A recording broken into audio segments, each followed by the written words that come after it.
Fala pessoal, nesse vídeo aqui eu vou explicar para você a estrutura da peça de acordo extrajudicial celebrado entre empregado e empresa. Na parte 1 dessa aula a gente viu todo o regramento que está na CLT, todas as disposições legais dessa grande inovação trazida pela reforma trabalhista, pela Lei 13.467 de 2017.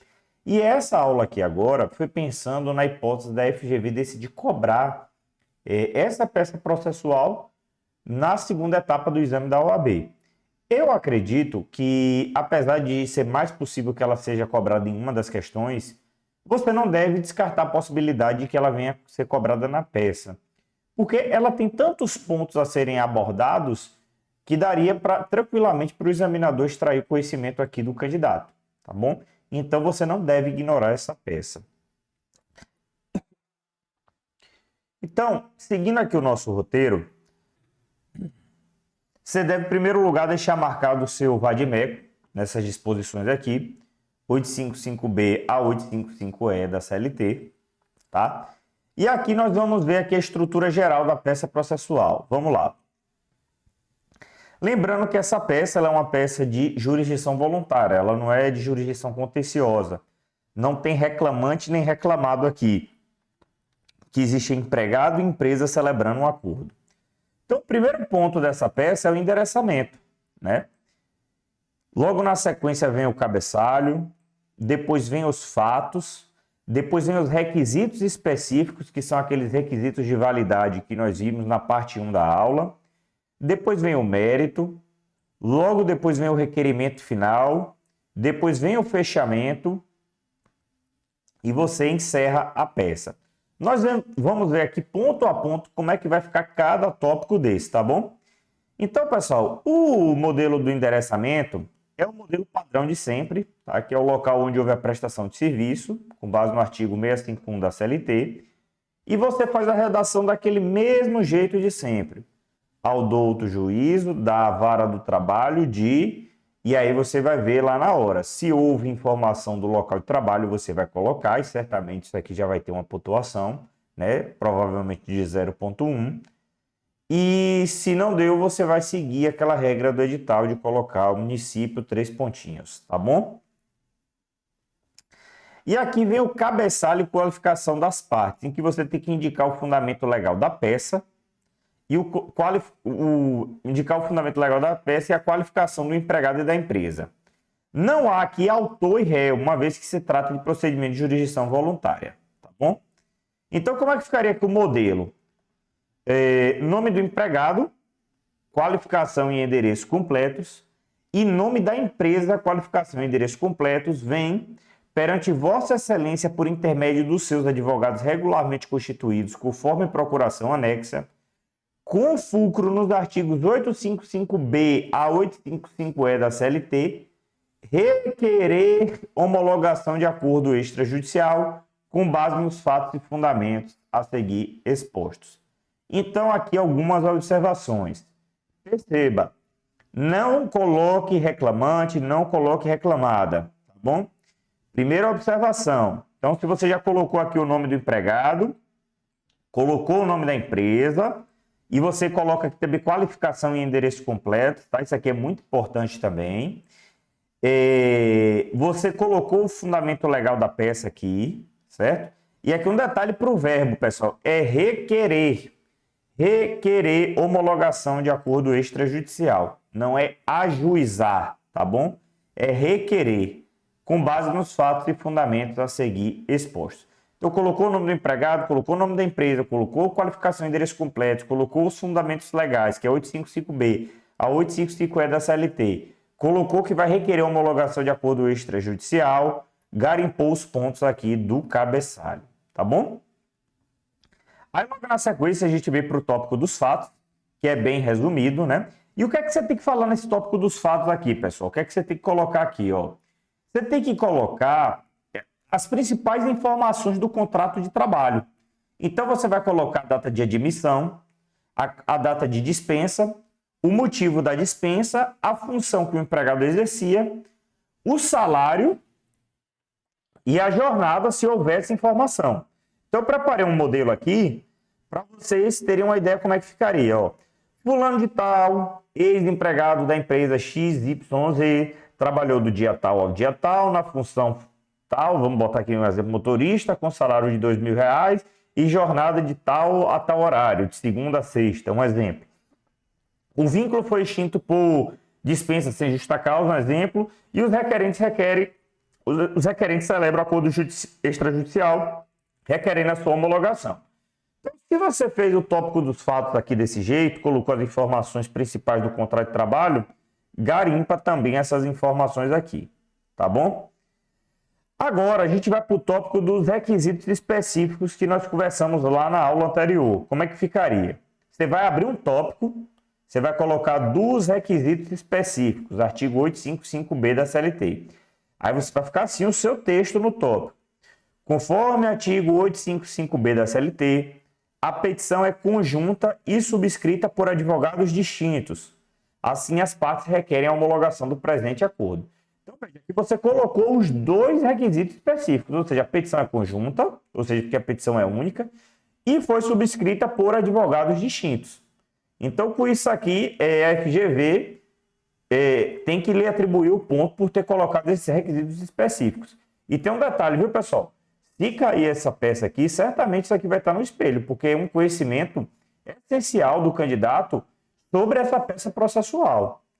Então, se você realmente viu que precisa, viu que caiu essa peça, viu que identificou que é essa peça, você tem que abrir esse tópico aí, tá bom? Agora a gente vai para o mérito da peça. O que é o mérito, Daniel? O que é o mérito dessa peça? O mérito, pessoal, nada mais é do que as parcelas que vão ser pagas, né? Eles celebraram um acordo, tá? Mas o acordo é para a empresa pagar o quê? Vai pagar quanto? Né? Vai pagar de que forma? Qual a data de pagamento? Vai haver penalidade por descumprimento? Como é que vai ficar a questão dos honorários, né? Aí aqui eu preparei um modelo também para vocês se basearem. O acordo celebrado entre as partes possui os seguintes termos: pagamento das seguintes parcelas, horas extras no valor de tal, férias vencidas no valor de tal e gratificação natalina no valor de tal. Aqui está o pagamento das parcelas, tá, pessoal? O pagamento das parcelas. E tem um detalhe. Eu acredito que, em relação a verbas rescisórias, caso caia uma peça dessa para fazer um acordo aqui do pagamento das verbas rescisórias, a FGV ela trilha o mesmo caminho que ela faz em relação à ação de consignação e pagamento, ou seja, de ela não cobrar ali os fundamentos legais de férias, 13º, saldo de salário, etc.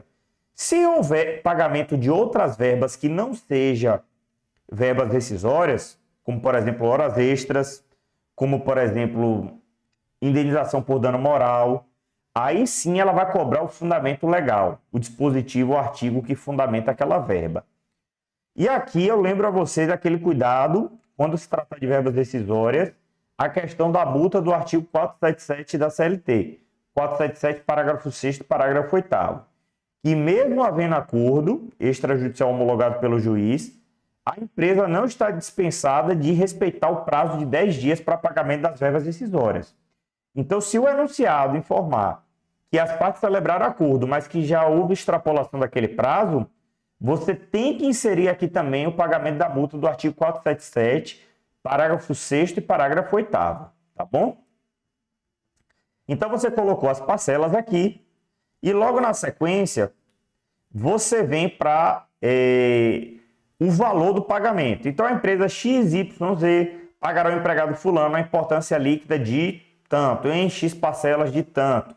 A primeira a partir do dia tal e as demais na mesma data dos meses subsequentes ou primeiro dia útil seguinte. Beleza? Aí vamos para a forma do pagamento. O pagamento será efetuado por depósito bancário, cujos dados são banco tal, agência tal, titular tal e CPF tal. O inadimplemento acarretará o vencimento antecipado das demais parcelas e multa de 50% sobre as parcelas vincendas. E aqui você cita o artigo 891 da CLT. Vamos ler aqui. Artigo 891 da CLT. Deixa eu abrir aqui a nossa CLT.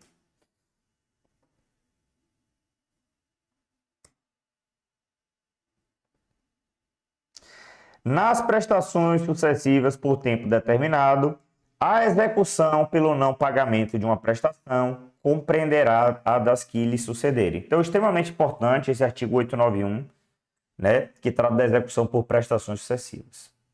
Então, se a empresa parcelou em 10 vezes e já atrasou o pagamento da primeira, a execução pelo não pagamento dessa vai englobar também as demais, tá bom? Então, você colocou aqui, só relembrando, pessoal, você colocou aqui, ó, as verbas, você colocou o valor total e a data do pagamento, você colocou onde será efetuado, né, o pagamento, colocou a questão do inadimplemento e agora vem para a questão dos honorários. Cada parte arcará com os honorários de seus advogados. Aqui não tem honorários de sucumbência, beleza? E aqui, pessoal, mais uma vez aquela duvidazinha, né? Indicar ou não os valores. Devo indicar os valores ou não? E aqui, né, a FGV ela não tem trabalhado com exigir dos examinandos o conhecimento de liquidação. Geralmente vem esse aviso aqui. Nos casos em que a lei exigir liquidação de valores, não será necessário que o examinando apresente, admitindo que o escritório possui setor próprio ou contratado especificamente para tal fim. Então, sempre que a questão, o enunciado, trouxer essa informação, você está dispensado de trazer qualquer valor para a peça, tá bom? E agora a gente vem para o requerimento final, né, que é bem simples. E aqui, pessoal, é um requerimento até mais simples do que os outros, tá? Porque nos outros você pede citação da parte contrária, produção de provas, né? Apresentação de contestação sob pena de revelia. Aqui não vai ter isso.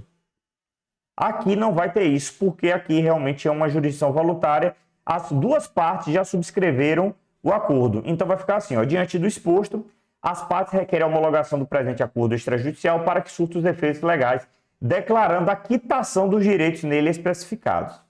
Beleza? E aí você coloca o valor da causa, dá-se a causa ao valor de e faz o fechamento normal. Nestes termos, pede deferimento, local e data, aí você bota advogado bota o nome do empregado, né? OAB 3 pontinhos e advogado da empresa 3 pontinhos. E com isso você fecha a peça. Tá bom, pessoal? Então, acredito que se cair essa peça, vocês não terão maiores dificuldades, né? Podem usar esse modelo aqui tranquilamente, tá bom? Nos vemos no próximo vídeo.